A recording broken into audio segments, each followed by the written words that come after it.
Le Hezbollah rumine sa colère et pleure des dizaines de militants éliminés. Un jeudi noir pour la milice chiite pro-iranienne ennemie jurée de l'État hébreu. Des explosions en chaîne de beepers, tuant ou blessant gravement tout autour.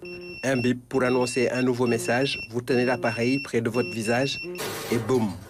La concomitance des déflagrations montre bien qu'il s'agit d'une action méticuleusement préparée et coordonnée. Réussir un tel coup est une prouesse technologique et de renseignement. Or, dans ces deux domaines, on sait qui est qui.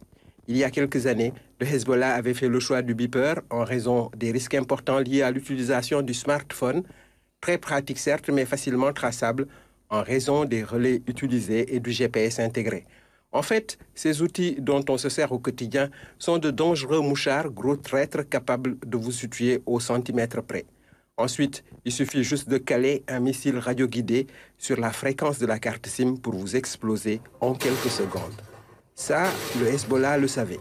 Voilà pourquoi il avait encouragé l'option du vieux beeper. Ces petits appareils dont certains Sénégalais se souviennent ont eu une brève existence, de frime surtout, plus que d'utilité dans notre pays, avant l'offensive du GSM, le portable à la fin des années 90.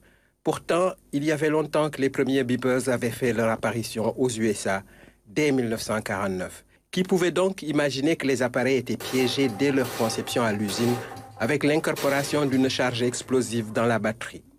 Qui a les compétences pour réaliser un tel coup fourré et foireux?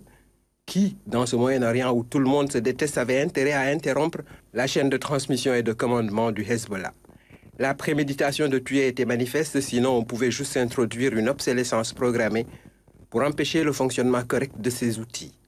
La guerre numérique comme celle antique utilise des méthodes déloyales. Cet épisode montre à quel point ces joujoux auxquels on est devenu accro peuvent être des pièges mortels constants.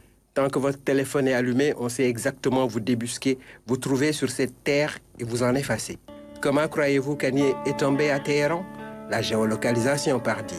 Si noir, cible évanescente court toujours. Jusqu'à quand? Who is next?